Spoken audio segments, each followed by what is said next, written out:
Hello friends, मैं अमरेंद्र कुमार। स्वागत है आपका एजी पॉइंट पे। मैं उम्मीद करता हूँ कि आप लोग बहुत अच्छे होंगे। चलिए आज हम क्लास से स्टार्ट करते हैं ज्वालामुखी के दूसरे पार्ट का, क्योंकि इसके पहले मैं ज्वालामुखी के पहले पार्ट में पढ़ा चुका था ज्वालामुखी की परिभाषा, ज्वालामुखी से निकलने वाले प्रमुख पदार्थ और ज्वालामुखी उद्गार के परिणाम स्वरूप बनने वाले भूस्वरूप, इन सब को पढ़ा दिया था। आज हम ज्वालामुखी में जो स्टार्ट करेंगे वह ज्वालामुखी के प्रकार को हम पढ़ेंगे, है ना। ये सबसे इम्पोर्टेंट क्लास है। तो चलिए हम स्टार्ट करते हैं ज्वालामुखी के प्रमुख प्रकार। विभिन्न आधारों पर देखा जाए तो ज्वालामुखी को हम 3 भागों में विभाजित करते हैं। विभिन्न आधारों पर ज्वालामुखी को हम 3 भागों में विभाजित करते हैं, जिनमें पहला है सक्रिय ज्वालामुखी। सक्रिय ज्वालामुखी, देखते हैं कि यह सक्रिय ज्वालामुखी है क्या। अगर इसे परिभाषाओं में देखें तो कहेंगे कि वैसा ज्वालामुखी जिसके मुख से सदैव तप्त गैस, तरल मैग्मा, लावा, धूलकण, जलवाष्प इत्यादि का निर्गमन होता रहता है, उसी को सक्रिय ज्वालामुखी कहा जाता है। फिर समझिएगा, वैसे ज्वालामुखी जिसके मुख से हमेशा तप्त गैस, तरल मैग्मा, लावा, धूलकण, जलवाष्प इत्यादि का निर्गमन होता रहता है, उसी को सक्रिय ज्वालामुखी कहते हैं।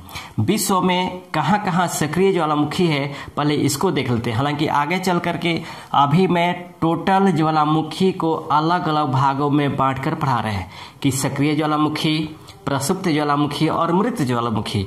कि सक्रिय ज्वालामुखी कौन कौन से हैं, प्रसुप्त ज्वालामुखी कौन कौन से हैं और मृत ज्वालामुखी कौन कौन से हैं, ये मैं पहले आपको बता देता हूँ। इसके बाद एक स्पेशल में ज्वालामुखी का फिर एक क्लास बनाऊंगा, जिसमें ज्वालामुखी कौन कौन सा ज्वालामुखी कहाँ कहाँ स्थित है वह विश्व के मैप पे मैं आपको समझा दूंगा। लेकिन यहाँ अलग अलग क्षेत्रों के अलग अलग प्रकारों के ज्वालामुखी है, उसको हम देख लेते हैं। तो विश्व के जो प्रमुख सक्रिय ज्वालामुखी है वो हम इसमें देख लेते हैं, है ना। सक्रिय ज्वालामुखी में विश्व का प्रमुख सक्रिय ज्वालामुखी,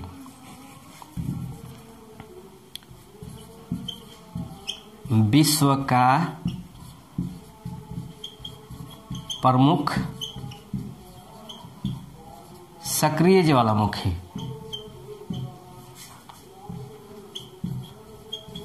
देखिएगा इसमें एक नंबर है ओजस डेल सलाडो, है ना। ओजस डेल सलाडो, यह आपको अर्जेंटीना एवं चिली के सीमा पर स्थित है ना। अर्जेंटीना एवं चिली की सीमा पर स्थित है। याद रखिएगा, यह विश्व का सर्वाधिक ऊंचाई पर स्थित सक्रिय ज्वालामुखी है ना। यह विश्व का सर्वाधिक ऊंचाई पर स्थित, सर्वाधिक ऊंचाई पर स्थित सक्रिय ज्वालामुखी है। सक्रिय ज्वालामुखी है ना। इसकी जो ऊंचाई है वह 6885 मीटर है। 6885 मीटर इसकी ऊंचाई है।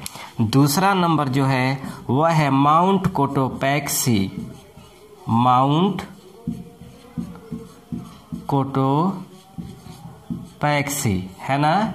यह आपको इक्वाडोर में है, यह जो है आपको इक्वाडोर में। और याद रखिएगा, यह विश्व के सर्वाधिक ऊंचाई पर स्थित सक्रिय ज्वालामुखी पर्वत है ना। यह विश्व के सर्वाधिक ऊंचाई पर,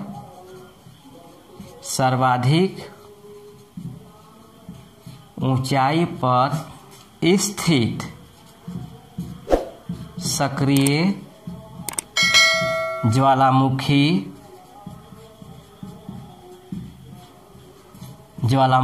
पर्वत है ना। और इसकी जो ऊंचाई है वह 5897 मीटर, 5897 मीटर इसकी ऊंचाई है ना।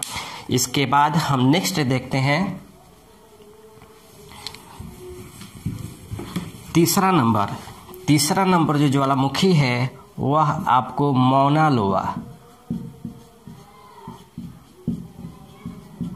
मौना लोआ यह हवाई द्वीप में स्थित हवाई द्वीप में यह स्थित है ना। और याद रखिएगा यह विश्व का सबसे बड़ा सक्रिय ज्वालामुखी है। यह विश्व का सबसे बड़ा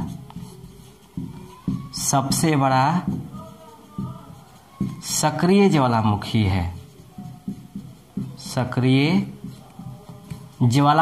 है ना। और एक बात, हवाई द्वीप की जो राजधानी है वह होनोलुलु है। हंसिएगा नहीं, यह राजधानी है और ये क्वेश्चन पूछा गया है इसलिए मैं आपको बता दिया, ठीक ना। तो मौना लोआ यह विश्व का सबसे बड़ा सक्रिय ज्वालामुखी है और कहाँ स्थित है, हवाई द्वीप, है ना। इसके बाद चौथा नंबर है माउंट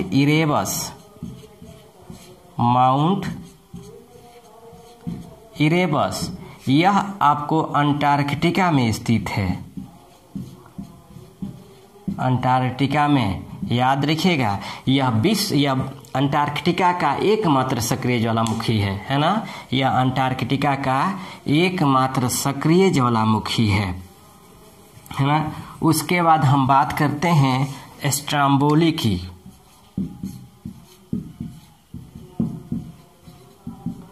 स्ट्रोम्बोली यह आपको इटली के लिपारी द्वीप में स्थित है ना। यह इटली के लिपारी द्वीप में स्थित है और इसे भूमध्य सागर का प्रकाश स्तंभ कहा जाता है। भूमध्य सागर का प्रकाश स्तंभ कहा जाता है।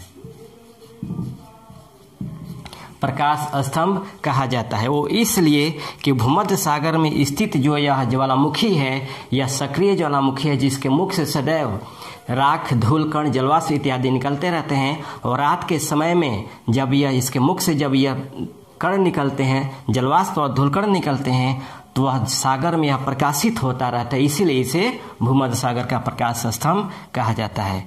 इटली में और एक है एटना ज्वालामुखी। यह आपको इटली के सिसिली द्वीप में स्थित है। इटली के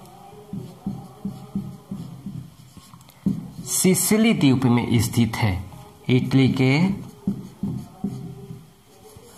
सिसिली द्वीप में स्थित है।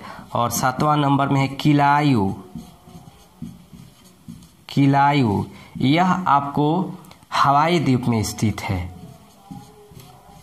हवाई द्वीप में स्थित है ना। उसके बाद आपको बैरन द्वीप।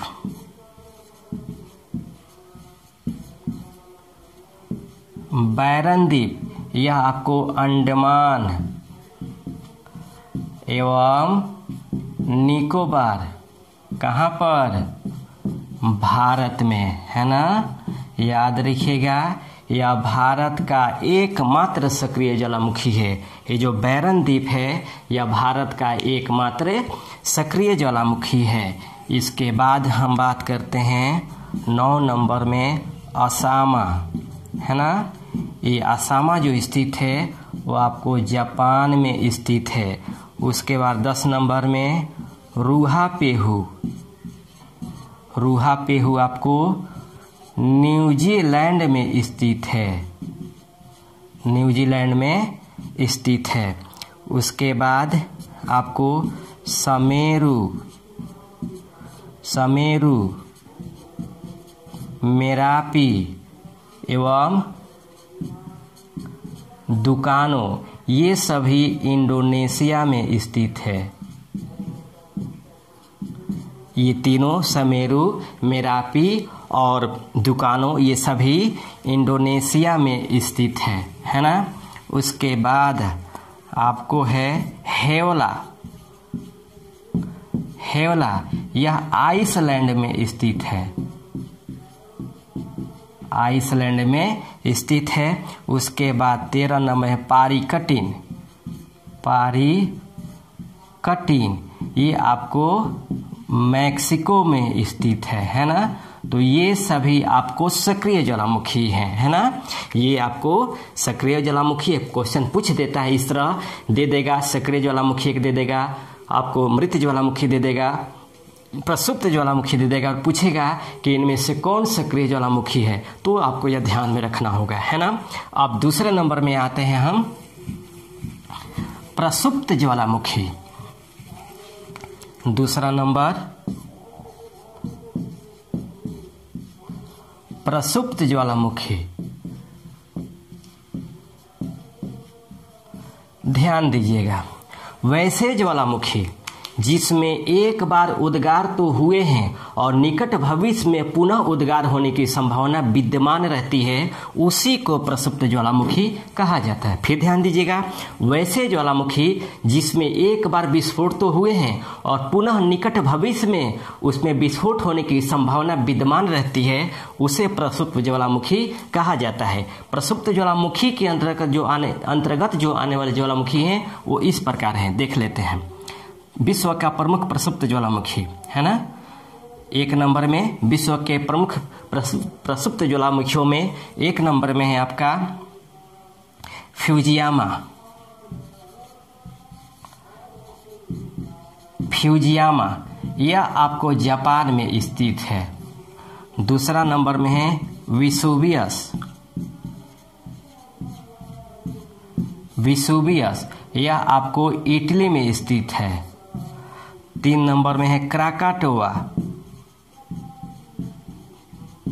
यह आपको इंडोनेशिया में स्थित है।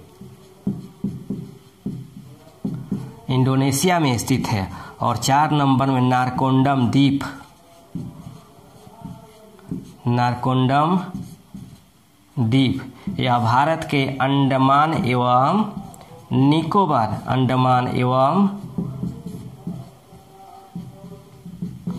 निकोबार द्वीप में स्थित है। याद रखिएगा, यह भारत का एकमात्र सक्रिय ज्वालामुखी है ना।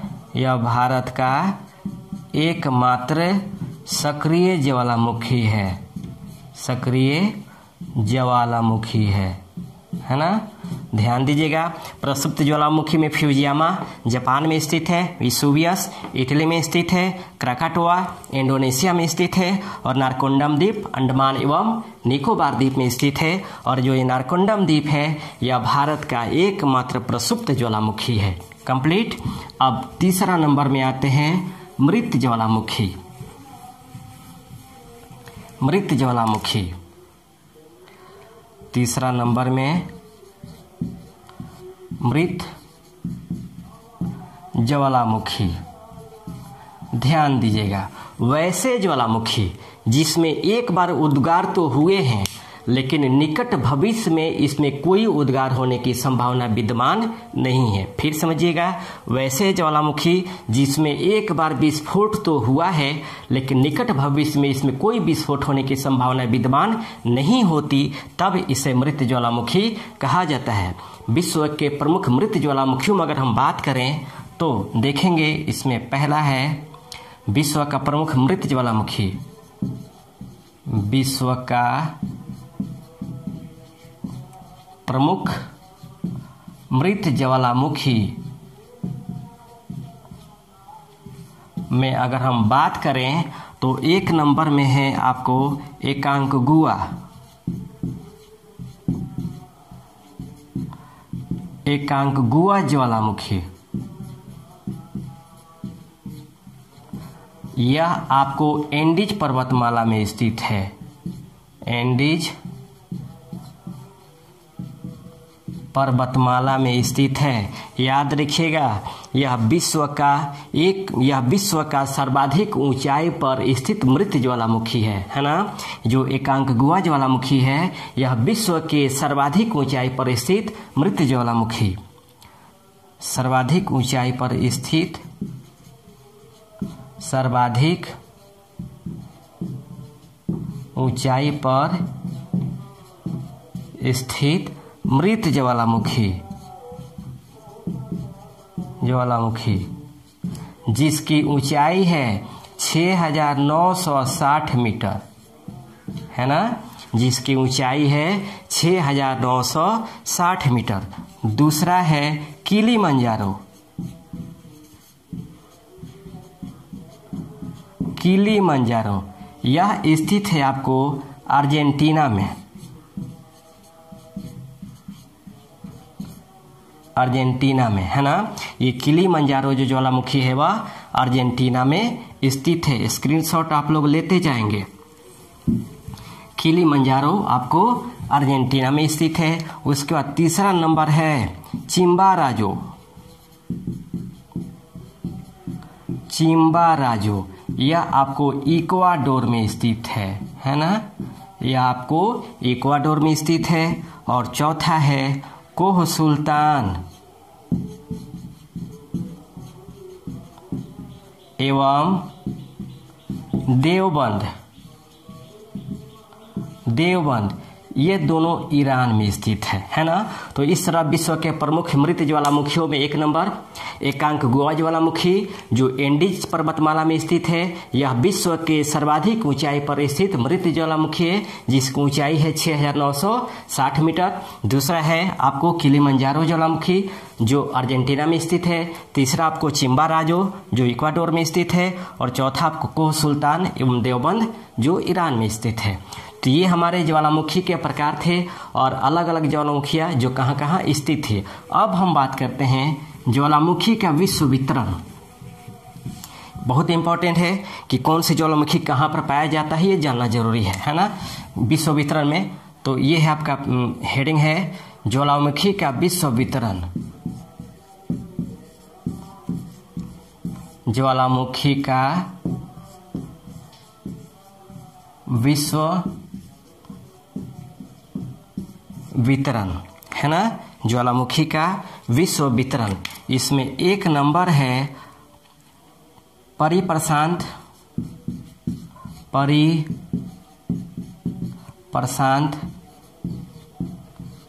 महासागरीय परिप्रशांत महासागरीय मेखला। याद रखिएगा विश्व में सबसे अधिक जो ज्वालामुखी का क्षेत्र है वह परिप्रशांत महासागरीय मेखला है ना। सर्वाधिक विस्तृत मेखला है ना। यह विश्व में यानी सबसे अधिक जो ज्वालामुखी का क्षेत्र है वह परिप्रशांत महासागरीय मेखला है जिसे प्रशांत महासागर का अग्निवलय भी कहा जाता है। जिसे प्रशांत महासागर का अग्निवलय भी कहा जाता है। दूसरा नंबर जो है वह मध्य महाद्वीपीय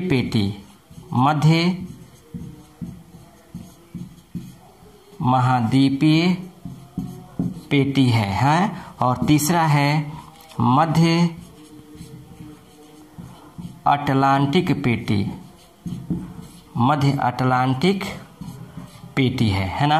तो ये ज्वालामुखी का विश्व वितरण में 3 क्षेत्र है।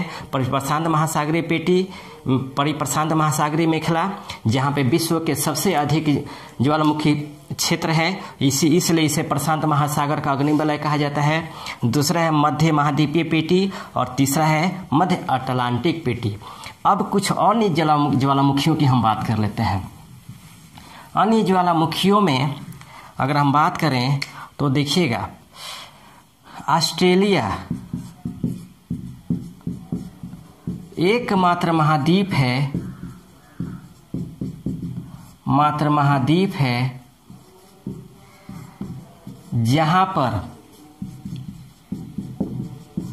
एक भी ज्वालामुखी नहीं पाए जाते। ज्वालामुखी नहीं पाए जाते हैं, है नहीं पाए जाते। यह एकमात्र महाद्वीप है जहां पर ज्वालामुखी नहीं पाए जाते। और